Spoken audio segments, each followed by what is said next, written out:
Hello, students. So, today we are starting our new chapter in the subject BME, Basics of Mechanical Engineering. So, in that, I am starting with the chapter Properties of Gases. So, before that, we should know that what is difference between vapor and gases. So, before that, vapor means which is the example of vapor? Steam. Steam is an example of a vapor. And which are the examples of gases? Nitrogen, hydrogen, oxygen. These are the examples of gases. Now, gases means it is basically known as complete evaporation from the liquid state. Complete evaporation from the liquid state. Clear? So, there is no possibility to find any liquid particle in our normal atmospheric condition. We cannot find any liquid particle of nitrogen, oxygen, hydrogen. So if these conditions satisfied, so that is known as gas. Clear?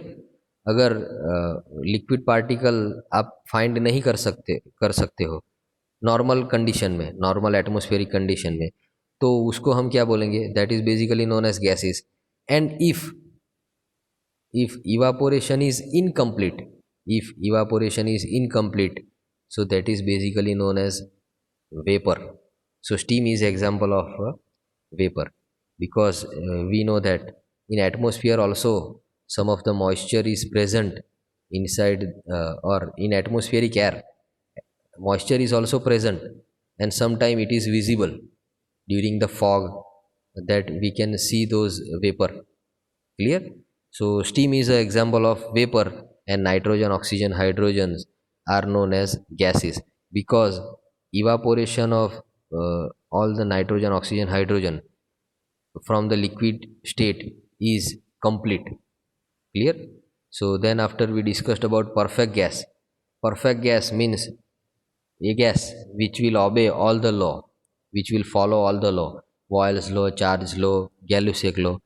If it will obey all the law, so that is known as perfect gas. But in reality, no gas is our perfect gas. कोई भी gas ऐसा नहीं है कि जिसको हम perfect कह सकते हैं. It may be possible that it is nearer to perfect, but no gas is perfect. All the gases are real gases. So then after we discussed about the Boyle's law. Now Boyle's law means condition for Boyle's law is that our temperature should remain constant. अगर temperature constant है, if our temperature is constant, then we can apply this formula that our volume is inversely proportional to the pressure. Volume is inversely proportional to the pressure. Or we can write down this, or we can write down P1 V1 is equal to P2 P1 V1 is equal to P2 V2. Clear? So we will try to understand it by use of diagram. हम diagram से ये समझना try करेंगे कि suppose we have this cylinder, and inside this cylinder we have one piston. अगर यहाँ पे हमारे पास पिस्टन है, 1 minute.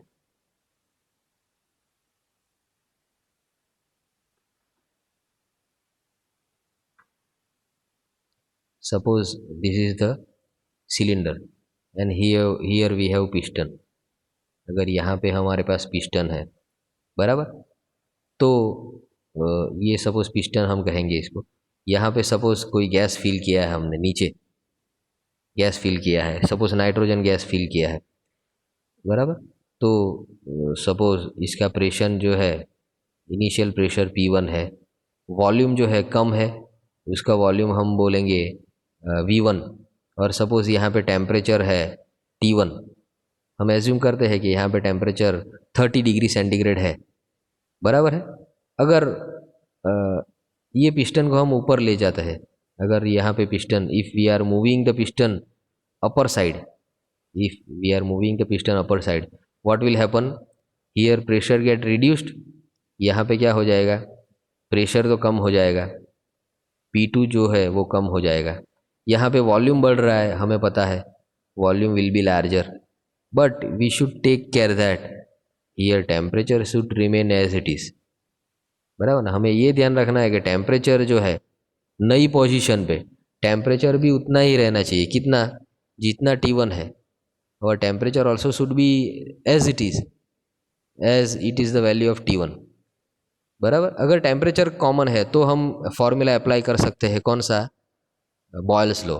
So according to Boyle's law we can write that P1 V1 is equal to P2 V2। तो हम यहाँ पे भी लिख सकते हैं, यहाँ पे भी वो फॉर्मूला हम लिख सकते हैं कि यहाँ पे P1 ज़्यादा है और वॉल्यूम कम है, बराबर। और नई नई पोजीशन में क्या है, वॉल्यूम ज़्यादा है मगर प्रेशर कम है, तो दोनों का मल्टीप्लिकेशन तो सेम ही होगा अगर टेम्परेचर हमारा कांस्टेंट है तो ये जो है बॉयल्स लॉ है।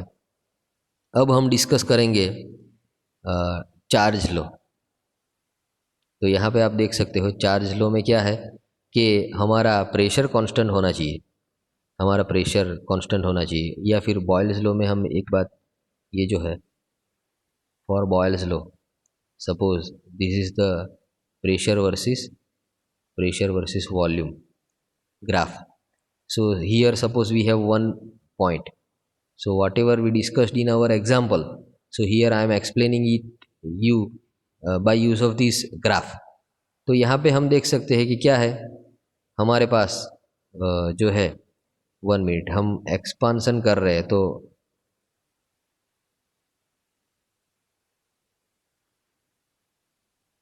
जो हमने एग्जाम्पल से देखा वो हम यहाँ पे ग्राफ की मदद से देखेंगे। So we will try to understand it by use of graph. तो हम यहाँ पे देख सकते हैं कि पहले जो पहला पॉइंट था उसमें हमारा प्रेशर ज़्यादा था, pressure was higher and volume was low. तो यहाँ पे हम देख सकते हैं वॉल्यूम इतना ही है और प्रेशर कितना है, pressure is higher. Clear. So this is our suppose second point, ये जो है सेकंड पॉइंट है। तो यहाँ पे हम देख सकते हैं कि वॉल्यूम तो हमारा ज़्यादा है, here we have more volume but here pressure is less. Clear. So that is basically known as expansion process, उसको हम क्या बोलते हैं, एक्सपांसन प्रोसेस बोलते हैं।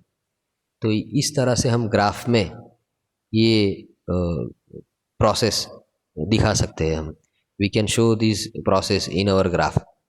Clear. So isothermal process, isothermal means if temperature remain constant, so that process is known as isothermal. अब यहाँ पे देख सकते हैं हम चार्ज लॉ। चार्ज लॉ के लिए ये कंडीशन क्या है, प्रेशर कांस्टेंट रहना चाहिए, प्रेशर हमारा कांस्टेंट रहना चाहिए। तो हम क्या लिख सकते हैं, then we can write that V1 by T1 is equal to V2 by T2, that we can write. So here suppose we will take one example and also we will try to understand it by use of graph. So suppose यहाँ पे हमारे पास एक जो है, यहाँ पे हमें pressure constant रखना है। तो सपोज ये पिस्टन है यहाँ पे हमारा, बराबर है। तो इसके नीचे जो है यहाँ पे हमने गैस फिल किया है, ये जो है हमारा सिलेंडर है, यहाँ पे पिस्टन है। तो ये पिस्टन के अंदर नीचे हमने गैस फिल किया है, बराबर है।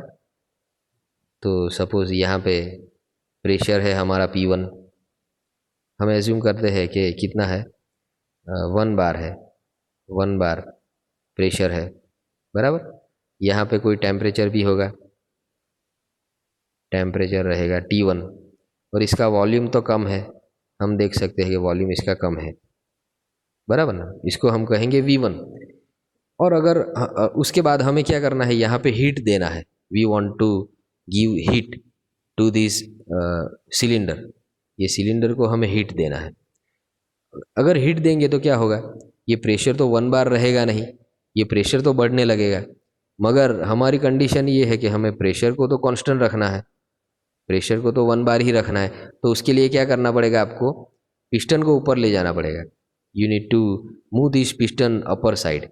तो यहाँ पे अगर आप पिस्टन को ऊपर ले जाओगे तो आपका प्रेशर तो वही रहेगा, कितना रहेगा, 1 बार रहेगा, बराबर ना। यहाँ पे क्या है, वॉल्यूम बढ़ गया आपका, नया वॉल्यूम जो है V2 है। तो ये कंडीशन के लिए हम ये अप्लाई कर सकते हैं कि V1/T1 is equal to V2/T2। तो नया टेम्परेचर हमारा ज़्यादा रहेगा या कम रहेगा, वो हम देखते हैं यहाँ पे। नया टेम्परेचर वो ज़्यादा होगा या कम होगा। तो यहाँ पे हम देख सकते हैं कि T2 इज इक्वल टू क्या रहेगा, T2 is equal to V2/V1 into T1, बराबर है। तो हम देख सकते हैं कि T2 is equal to V2/V1 into T1। अब V2/V1 क्या रहेगा हमारा, V2 ज़्यादा है V1 कम है, तो ये जो वैल्यू है एक से ज़्यादा ही रहेगी। तो हम कह सकते हैं कि हमारा T2 टेम्परेचर T1 से ज़्यादा रहेगा, और temperature will be higher, T2 temperature will be higher than T1। Clear. अब हम ये ग्राफ की मदद से देखेंगे, we will try to understand it by use of this graph. Suppose this is the graph, pressure versus volume. यहाँ पे constant क्या रखना है हमें, कांस्टेंट जो है हमें क्या रखना है, प्रेशर कांस्टेंट रखना है। तो ये हमारा होगा पहला पॉइंट, ये होगा हमारा दूसरा पॉइंट। ये पॉइंट के ऊपर हम यहाँ पे वॉल्यूम कम है, and this at this point we have a larger volume. So in this condition we can apply this formula. ये फार्मूला हम अप्लाई कर सकते हैं, V1/T1 is equal to V2/T2। Clear. So this was about the charge law. Then we discussed about Gay Lussac law. तो Gay Lussac law के लिए क्या है, वॉल्यूम कांस्टेंट होना चाहिए। For that volume should be constant, then we can apply this formula P1/T1 is equal to P2/T2। So we will try to understand it by use of this diagram. So suppose we have one closed cylinder. अगर हमारे पास एक cylinder है, बराबर ना, suppose 1 minute, अगर ये cylinder है हमारे पास, ये सिलेंडर के अंदर कोई गैस हमने फिल किया है, बराबर है। तो गैस फिल किया है, तो उसका सपोज इनिशियल प्रेशर P1 है, इसका टेम्परेचर है T1, बराबर। और वॉल्यूम इसका फिक्स है। वॉल्यूम हम एज्यूम करते हैं कितना है, 1 मीटर क्यूब है, सपोज वॉल्यूम 1 मीटर क्यूब है। अब क्या करना है, इसको हमें अंदर गैस फिल किया है हमने, इसको हीट देना है। We want to give heat to this tank. तो क्या होगा, अंदर का जो गैस है वो हीटअप होगा, that get heated and its pressure get increased, temperature get increased, but volume will not increase because volume will remain as it is. Volume तो इतना ही रहेगा, बराबर है। तो ये कंडीशन में हम ये फॉर्मूला अप्लाई कर सकते हैं कि P1/T1 is equal to P2/T2। और उसको ग्राफिकल कैसे रिप्रेजेंट कर सकते हैं, how can we represent that in graph. So here we can see that 1 to 2, so here volume is our constant. So I hope you also have understood this. So then after we will discuss about combined gas law. So combined gas law we will prove that PV by T is equal to constant। कोई भी point हो, अगर आपके पास ये पहला और दूसरा point है, तो उसके लिए अगर हमें लिखना है कि P1V1/T1 is equal to P2V2/T2, ये अगर हमें लिखना है तो लिख सकते हैं हम। कोई भी पॉइंट हो हमारा, कोई भी पॉइंट हो, अगर हमारा पॉइंट जो है, अगर पॉइंट 1 और 3 है, अगर हमारे पास 2 पॉइंट है, पहला और तीसरा, so for that also we can write this. उसके लिए भी हम ये लिख सकते हैं। तो पॉइंट कौन सा भी है, कौन सा भी पॉइंट हो, कौन से भी स्टेट हो, तो उसके लिए 1 मिनट, ये 3 रहेगा, ये 3 होगा, ये भी 3, यहाँ पे भी 3, और यहाँ पे भी 3। तो कोई भी पॉइंट के लिए हम ये फॉर्मूला लिख सकते हैं, बराबर ना। तो ये हमें प्रूव करना है, that we want to prove. So here suppose we have 2 process, यहाँ पे 2 प्रोसेस है हमारे पास। एक जो है, कौन सी प्रोसेस है, कांस्टेंट प्रेशर प्रोसेस है, और दूसरी आइसोथर्मल प्रोसेस है, टेम्परेचर कांस्टेंट रह रहा है, हो रहा है यहाँ पे। देखो अब ये 2 प्रोसेस है, पहली जो प्रोसेस है कांस्टेंट प्रेशर, तो कौन सा इक्वेशन हम अप्लाई कर सकते हैं कांस्टेंट प्रेशर के लिए, V1/T1 is equal to V2 by T2, ये हमें पता है। ये इक्वेशन हम अप्लाई कर सकते हैं कौन सी प्रोसेस के लिए? एक और दो, एक से दो है कांस्टेंट प्रेशर प्रोसेस है, तो ये फॉर्मूला हम अप्लाई कर सकते हैं, बराबर। और दूसरी प्रोसेस जो है, दूसरी जो है कांस्टेंट टेम्परेचर प्रोसेस है, तो कांस्टेंट टेम्परेचर के लिए क्या अप्लाई कर सकते हैं हम? We know that P2V2 is equal to P3V3, ये हम लिख सकते हैं क्योंकि टेम्परेचर कांस्टेंट है, तो बॉयल्स लॉ की मदद से हम ये लिख सकते हैं, बराबर। तो ये दोनों को हमें कंबाइन करना है। देखो पहली प्रोसेस के लिए हमने लिख दिया ये, बराबर, पहली प्रोसेस के लिए ये लिख दिया हमें, और दूसरी प्रोसेस के लिए ये लिख दिया। मगर हमें फाइनल कौन सा इक्वेशन प्रूव करना है वो तो हमें पता है, कौन सा लाना है?